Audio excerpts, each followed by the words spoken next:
Hello everyone, welcome to the France and Hong Kong Digital Design Day at PolyU. And this session is a dive into the heart of interactive media and animation. I am Professor Stephen Jia Wang, Professor in User Experience Design and Design Intelligence. I will be your moderator for this session.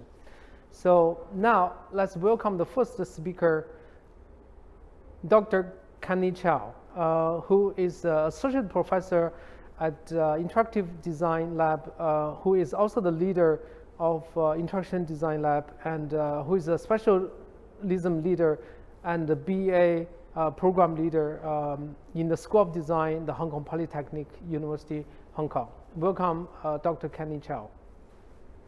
Please, Kanye. Hi. Thank you, Professor Stephen. It's really my honor today to try to share some of my thoughts on this topic that we're supposed to give some insights into what technology will bring to us in terms of the experience of animation, interactive media, and the like.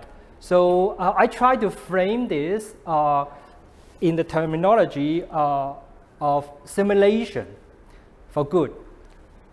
Before I start, let me just give you a very brief summary of myself, of my past 20-something years of career. I started my first degree in computer science, but I practiced in the design field, focused on visual design, animation, film production, and the like.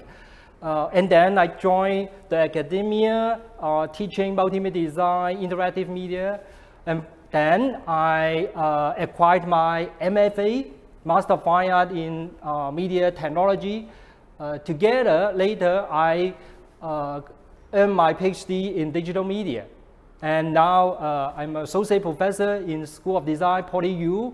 My teaching and research focus very much on interaction design, behavior change, and also lately related to information technologies, particularly personal informatics. So why I want to use the simulation as a term for us today to talk about the future of interactive media animation, because I see a lot of commonalities and subtleties connecting them.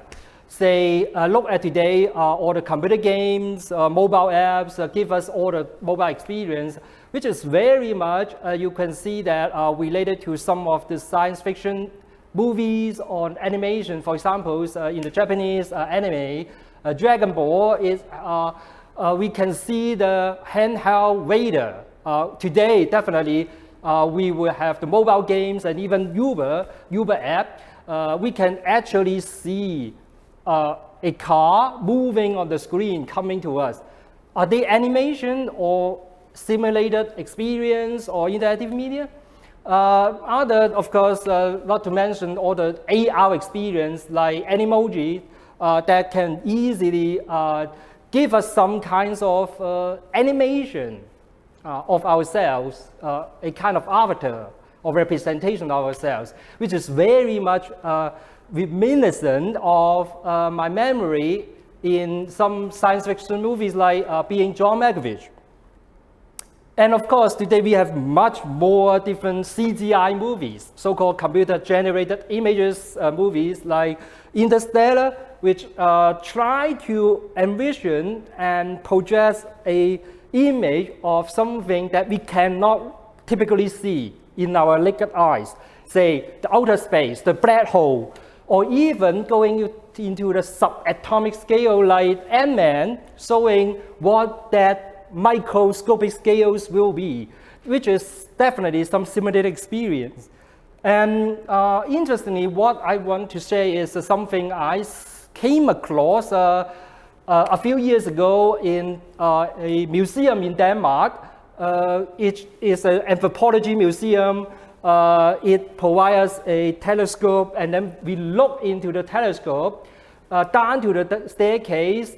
Actually, there's a physical dummy of a Homo erectus, a kind of Asian mankind, when we look into the telescope onto the physical dummy, the telescope image will gradually change into an animation when we interact with the lobe on the telescope. And then we move into a simulated experience, seeing what that Homo erectus actually would see in tens of thousands years ago. And of course, today, all this simulation motivate us in our everyday lives, like in our training, together with immersive projection. All this simulation right now actually motivate us to do something for our well-being.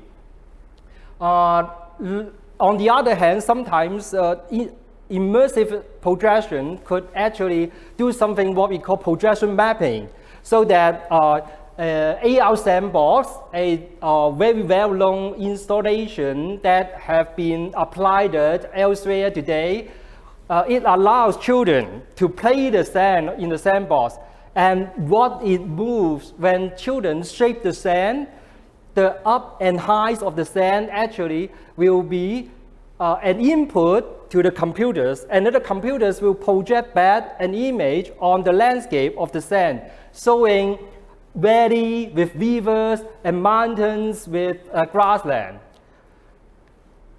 Another simulation or public installation I would like to share is this one, dancing traffic lights, which is actually it's a social campaign as in terms of a public installation that actually is a traffic light, an actual traffic light.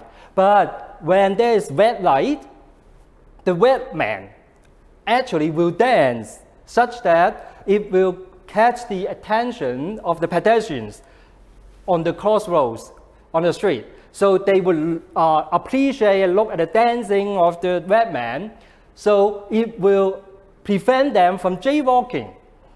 And in fact, the dancing red man is a replication of a real human dancing in real time inside a booth in the Lake Street. So pedestrians, passenger, people would actually perform in a way that also entertain each other. So all this you can see why I call it simulation, because I use this so-called simulation feedback framework to see how today technologies actually get our human experience and bodily action in this feedback loop, from the behavior with all the sensors, mobile device, and of course IoT technologies, everything that collect the data and process them, analyze the data, and stream them, categorize them into pattern and structures with what we can call them information. And this information could be visualized using, again, all the cutting edge technology like the VR, AR experience, virtual world, CGI, and in terms of avatars, agents, and the like. All this becomes medium, but all this medium also depends on physical material, because all the displays, all the visualization have to be embodied on material as well. And finally, material have to integrate into context, like the dancing green man, dancing red man have to be integrated in the traffic light and actually installed on the street. So medium, information, embedded, integrated in context, and finally, that would influence our everyday behavior. Of course, so-called influence here is much more complex. It involves social psychology, cognitive science, all this, but we have a term called mental simulation. So that means computer simulation at the end will affect our mental simulation and affect our behavior.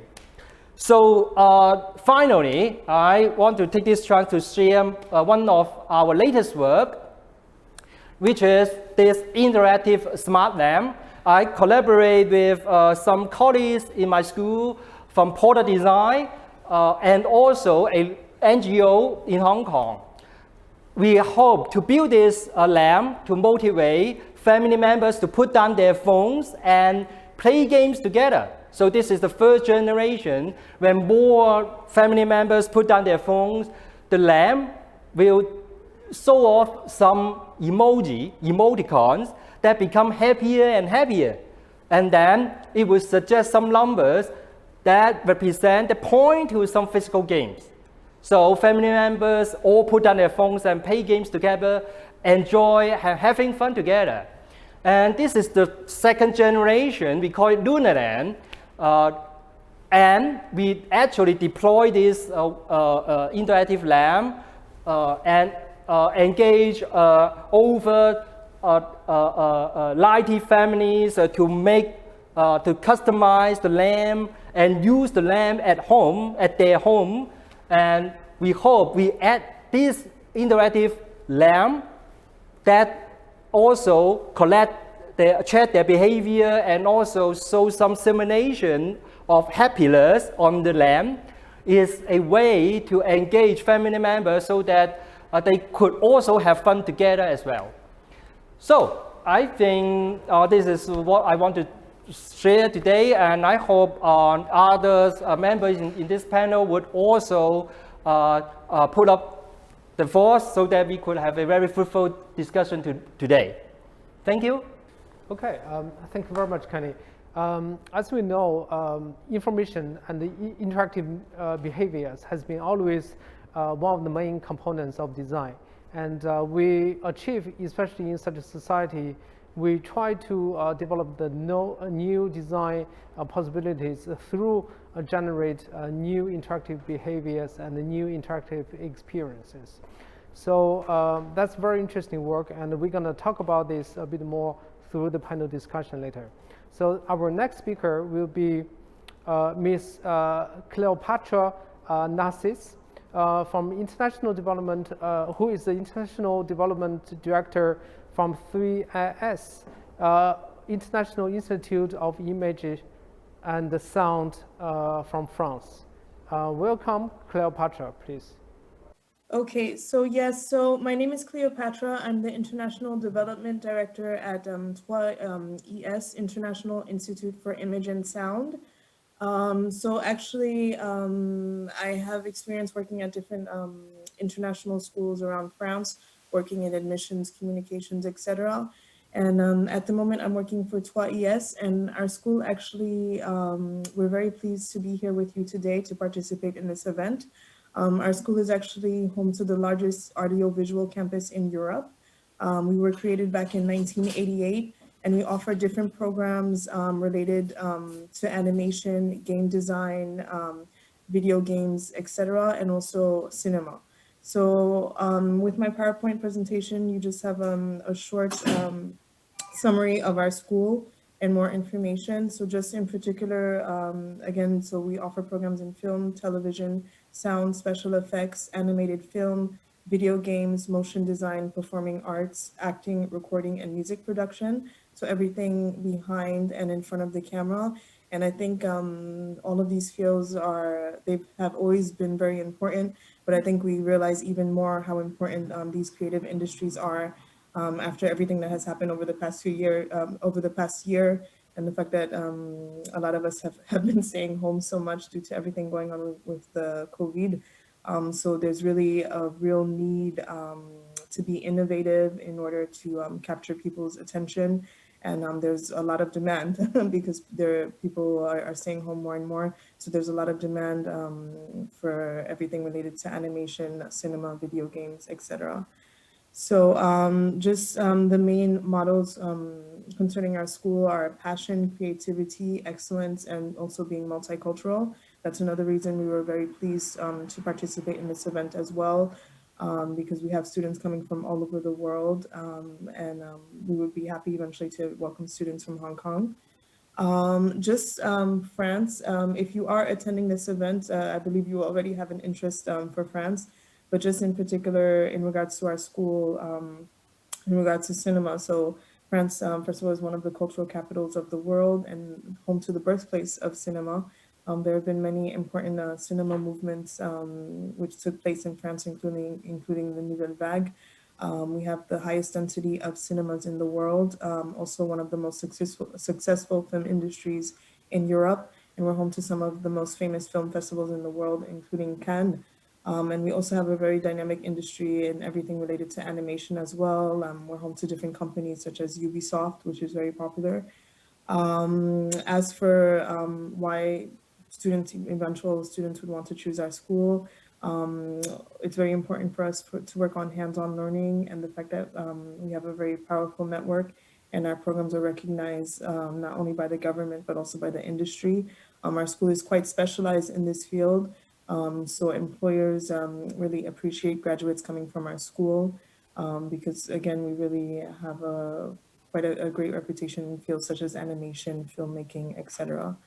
And again, we're home to the largest audiovisual campus in Europe. And in regards to animation, one thing that is very important is that the trends are always constantly changing. So it's important to stay up to date. The tools needed to be successful in this field is always changing. The fields that you needed to be successful, for example, 10 years ago are maybe not the same today. So it's very important for us. This is why each year we make a great investment in renewing our materials. So that way our students, once they graduate, they're really equipped with the skills to use the latest technology, using state-of-the-art technology. We also, for example, we have a 300 square meter theater stage on our campus, a motion capture studio, a 300 seat screening room, and also a movie set. So students really have all of the tools necessary to be successful. And a lot of these things are multidisciplinary. So for example, in animation programs, yes, the program is focused on animation, but you do need tools, for example, such as sound studios, game design, etc. So a lot of these students, they end up having various skills which can be useful in different fields. And also one of the most important things as well in these industries is also being able to work together as a team, which is very important for us as well. So again, over here, you just have the different key facts concerning our school. We have over 2,200 students across our 4 campuses because we have 4 campuses throughout France. And one thing that we're very proud of is that 87% of our students are employed within the first year of graduation. So that's something we're very proud of.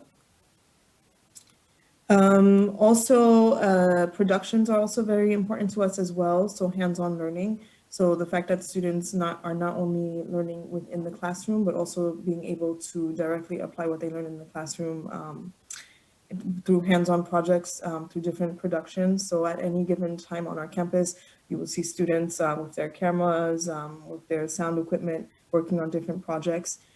Because being able to produce is something that's very important for our students. And we do this for all of our programs, whether it's game design, live recording.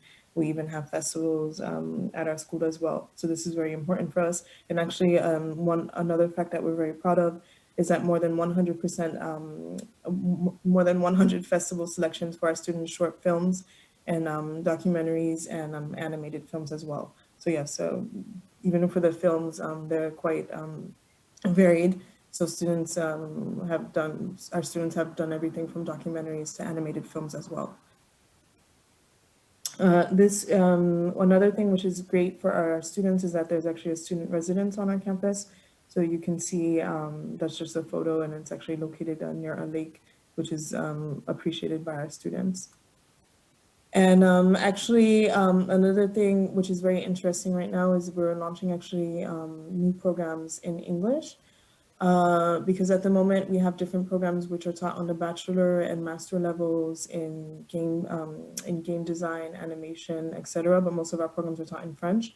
And right now our new project is to develop new programs in English.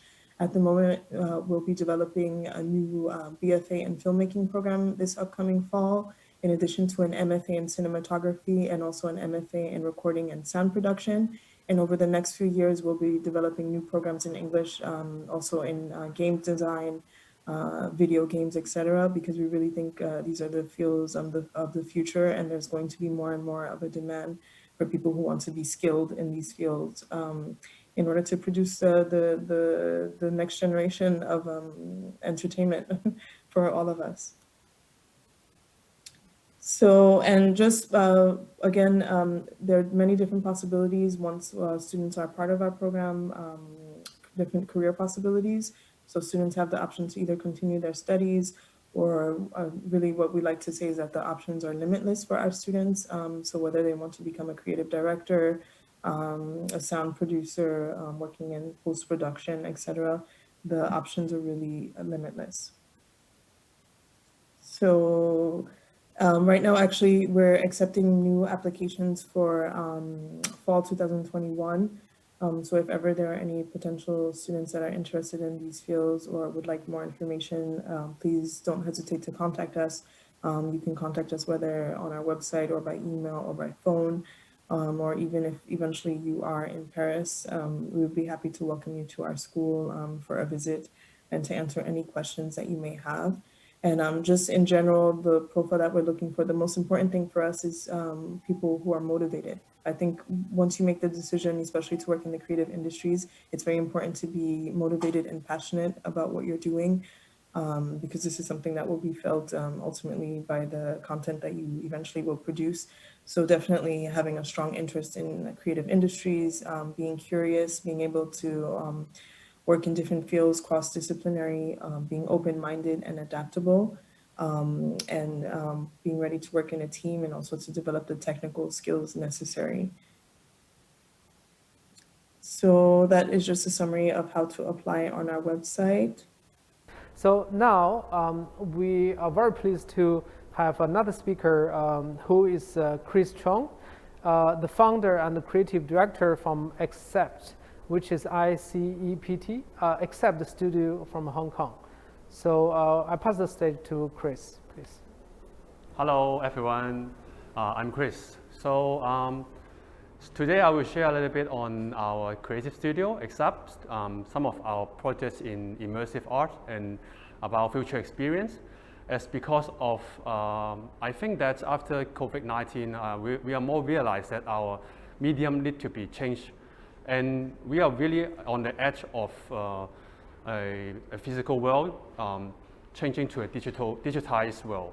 So in the following projects, I think you can foresee some of our projects is giving an audience a total immersion. So Accept is a studio working on future art and experiencing. We have different immersive installation that giving a very interesting experience. So this is the one we created 2 years ago for jewelry brands. And then in the whole pavilion is about an immersive experience. So maybe you can have a look on these videos. So in the space show, you can see that there are a lot of different projections and visual content, and those are all generative. So when you walk into the space, it's like dive into a total immersion space. So you can see that there are a lot of elements changing, and also there's not just visual elements. We're also adding some kind of 4D elements. For example, some smell. Yes.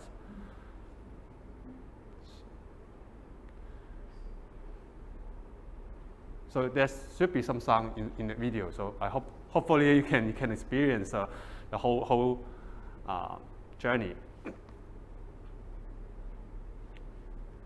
So this is a project in a space around like 2,000 feet. And then not just in this place, because in the whole pavilion there we separate into few different zones. The project aimed to be created a journey of Hong Kong in the past 90 years, because it's a brand pavilion, and also we celebrate the anniversary of the brand. So in this immersive zone, I think we present an idea of empty your mind. So every people, when they enter into this place, it's like being a water and then flowing through the whole atmosphere. So the people are getting there and then to feel the environment. And also there's another feel of another zone, and this is the future zone of the pavilion, which also we want to giving a message about in the future we will be having a very instant changes of communication. So we use the hexagon, which is a like a honeycomb formations. So to create a like sculpture in a space. So it arranged in a landscape formations. Another project I want to share is Prismverse. Prismverse is a project we created in 2017, which is a light pavilion, I can say. So in this pavilion, we create a new dimension of light. So when the audience came into our space, it's just walking in a diamond. So why we use a diamond as a pavilion design? Because there's a technology called brilliant cut. So when we look into a diamond, why it becomes so beautiful? It's because of this brilliant cut. It makes the light reflect in a maximum angle and making it bright enough. So in this pavilion, we use many module tessellated mirrors. So when the artistic content goes from the below, and then the whole mirror wall will reflect the light and create a new dimension of light. So the whole journey is about 4 minutes, but we create different scenery of light. For example, the light from the galaxy, the light from the water surface, the light from a crystal and prism, etc. So people enjoying to be inside and captured by the light itself. So this is the last project I want to share for my personal artworks, because besides working on commercial art projects, I also work as my own artworks. So this is a project using kind of artificial intelligence, also using a kind of machine learning ideas to create calligraphy. So this work called No Longer Write Mochiji. Mochiji is a passage record the story of Wang Xiji when he practiced really hard, and then when he washed the ink brushes, it makes the whole point into black colors. So this is a story that's telling us we have to follow the ancient calligrapher and then practice really hard. But I use that passage to create this installation because we can imagine that's how our medium will be changed. In the future technology, I think even our medium will be totally in a digital way. So will we still need a character to communicate? Or do we still need a Chinese, this kind of character to visualize our communications? So in this installation, you will see that at last the character will be fading out, as because when the people writing their words, artificial intelligence learn their Chinese character, and then when they keep learning and then comparing to the ancient master calligraphers, and then they realize that they evolve a new kind of language, or they evolve into a new kind of calligraphy that even human cannot recognize. So that's the ideas about the technology actually is fading out our current media. So these 3 projects, that's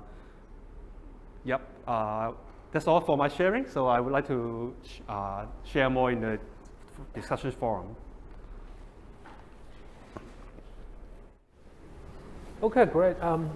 Welcome. Thank you so much for staying with us. So now we're in the session of a panel discussion of design and technology, dive into the heart of interactive media and animation. So thank you for all the speakers, exciting talks. I think we have learned a lot about interactive media, interaction design, and animation. So my first question is to Chris. And because in your last work, you show some AI learned calligraphy and skills. I'm just wondering, of course, when we talk about technology with the creation process of interactive media, without interactive technology, it's hard to achieve interactive media. Now you have AI technology. So how do you position and how do you embrace the AI technology in your creation process? In my works, Mochiji, no longer right, it actually point out some critical problem because we always sharing about the ideas of artificial intelligence, AI, and we always worry about what AI giving an impact to our current status because some people say that AI will take away our jobs, AI will control the humans things. But in my work, I'm trying to tell the people that actually AI is doing something more advancing human. And as we can see that the calligraphy or maybe the character platform is always changing from the very ancient time, considering some of the texts is written on the cave or on the stone. And then after some time of changing, character being written in bones, also in some brassware. And then when we invented paper and brush, we write a character on the paper. But you can see that nowadays, we are no longer write our character in paper anymore. And even in the future, I think the technology will be more embedded in the body.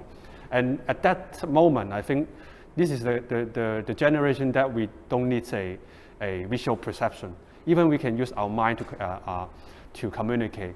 So that is the way that AI is trying to help us in between, and then how to make the evolution happening.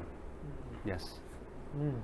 It's great. So now I would like to invite Cleopatra to comment on this. So I can see there is some interesting animation creation process you have presented there.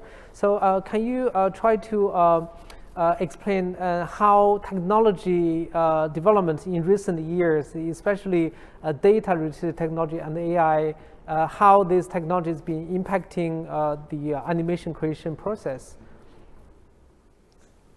Yes, so it's definitely, there have been so many changes over recent years, so it's really important to stay up to date with the latest technology in order to be able to use this, to be able to be, to have all of the skills necessary to use this in this field.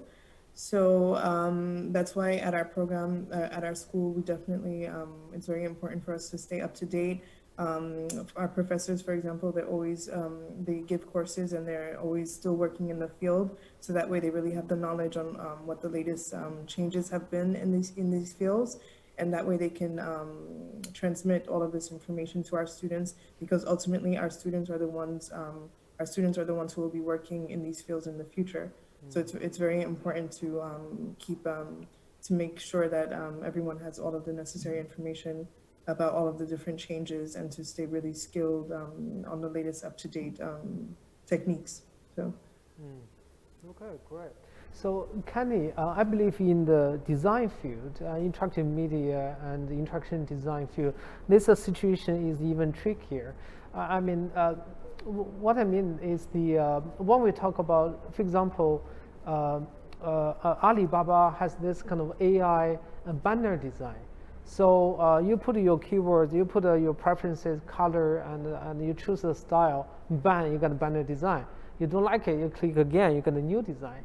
So do you think AI is going to replace designers, interaction design, interface designers in the future? Yes, this is one of the heated topics in the design field and also in other, I think, the so-called creative industry at large. Because say today AI can compose a song, can design a logo, or it could generate even any animation. In fact, many CGI movies, when we see the visual effects, especially so-called cloud animation, they are computer generated in a way that there is also a lot of AI, although we might call game or low-level AI, but still, we could apply even deep learning in it in the future, so that, or not to mention today the deepfake, right? Or we will see that probably a performance is completely generated by AI. So it's like no matter designers, animators, or even performers can be replaced. But as just what Benny said we could see that AI is a challenge to humans, and just like in the old days, machines challenge us all the time. We can recall when machines just start to be able to capture image in photography, and then could generate the illusion of movement in cinematic. Is a challenge and also a threat to painters or artists, because in those days, painters usually going to pursue so-called realistic images, right? Because of photography and cinema, artists transform into the next level to create something, we call it modern art, or even today conceptual art. That means something seemingly machines cannot do in the old days. But of course now we will say AI can learn the artifacts or output of any artist and pretend to be a conceptual artist as well. So it is again another challenge to humans. So I think all humankind today have to see this threat and take this opportunity to see what we should do to take us or transcend us into another level again. Just like we might say we focus on creative process, but even creative process can be modeled by algorithms. What else? Maybe, yes, maybe human emotions, human beliefs, trust, everything will be something that we really have to cherish. So I would say, yes, it is a threat. The old role or traditional role of designers might be replaced, but just the traditional or conventional role and responsibility of designers. But I think designers will take on a new role or new mission to go in the near future. Yeah. Yes, right. From a general concept, I think I totally agree with you. Let's turn to another angle. I would like to ask Chris. The other day with Kanye, we have been discussing about the interactive media and animation. So from one perspective, we can consider all of these media and animation related products as producing kind of illusion of life, right? And when you think about animation, it's kind of an image and linked together as it keeps moving, and moving images become, moving. And interactivity, again, we got interactive media because it's not real. It's an illusion. So from this sense, if we considering illusion of life, of course, it's going to reflecting kind of real life. Then you use artistic way, approach, method to express it, and to create a new experience. Which is definitely very important for the human society. But do you think this role can be totally or partially replaced by AI? Yeah, when we're talking about traditional animation, we have storyboard, we have a pre-planned things. But as we said that if we consider animation is a live,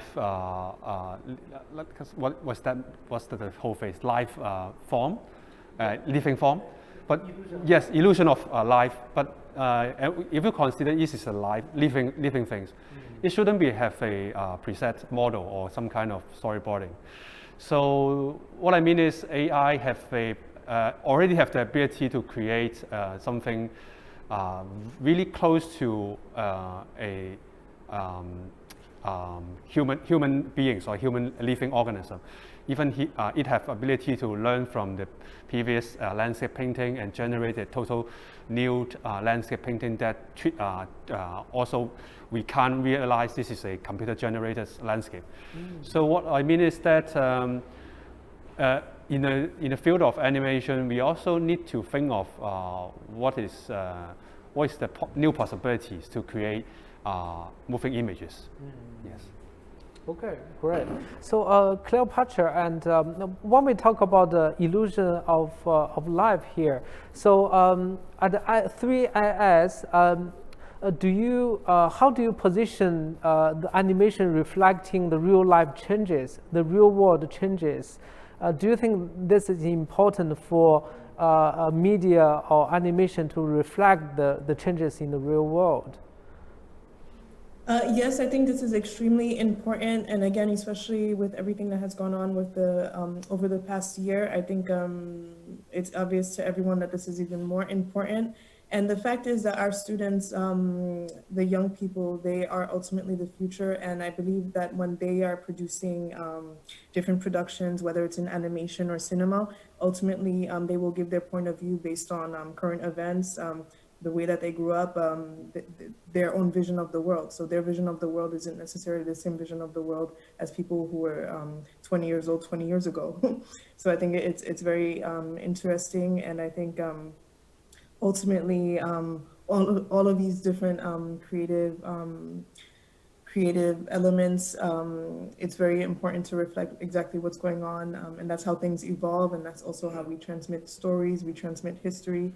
And then 20 years from now, the new students in these fields, they will have their own point of view as well, and their own vision of the world. So in any case, I think it is very important, and I think, yes, when we are producing animation, cinema, etc., we produce based on our own vision of the world. So, yes. Okay, great.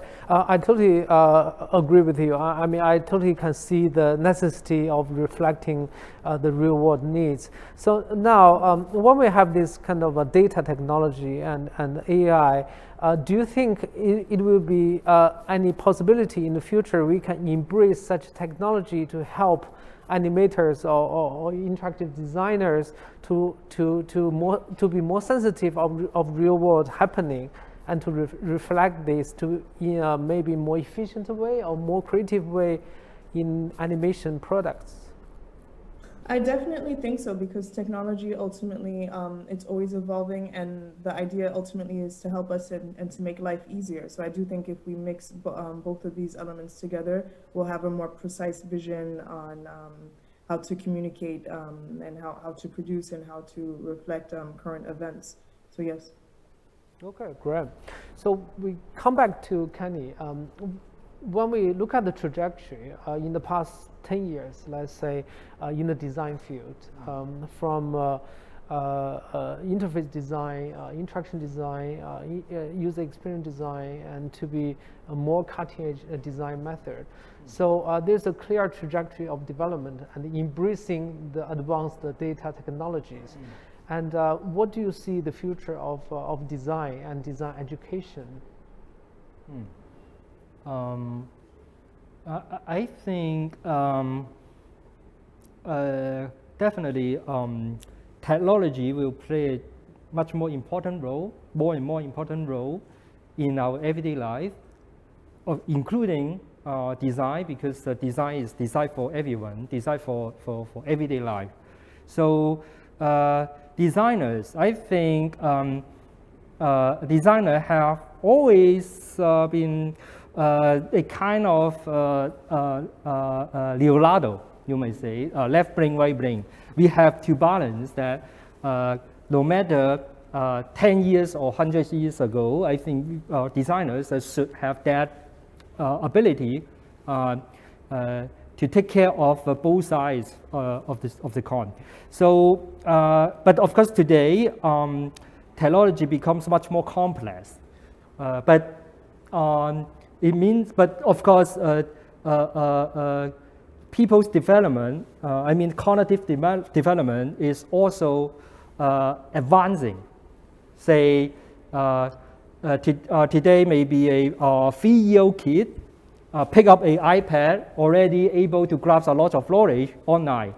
So I would say that designers or young designers, they are able to grasp much more knowledge, much better understanding of different knowledge, even though technology becomes complex. They have to know about the limitation, possibilities, or the implications of every piece of technology, say AI and even bot training, or all the robotics, everything would affect our life, our everyday life. So designers have to understand them, understand these technologies, and then taking this input, taking this as input in the creative process. For example, so we talk about AI. We would say that we can see, we might, as human designers, we might co-design with AI designers. Because AI, of course, learn from the internet, learn from the big data. An AI designer might have 100 proposals of a simple logo. Then human designer is the one going to challenge to try to look at the gaps, try to look for something new, outstanding from all the proposals from AI. I think it is very much like maybe a dancing palace or maybe a competitors, so that we become smarter because AI is smart. So now we have to be smarter. And AI might learn from us and becomes further smarter, and then we become more intelligent again. So this is a way that humans, as designers, we develop together with AI. Okay, great. Thank you very much for your support, Cleopatra, Chris, and Kenny. Thank you very much. This is the end of this session. Definitely, we can see there's a huge impact of AI and digital technology to impact the design, creative media, and interactive media and animation. And there's a lot of possibilities we need to discuss, and actually we need to figure out how designers could contribute into this, which is directly linked to how we're going to tailor our programs to educate the future type of designers, to prepare them to take the challenges. Okay, thank you very much.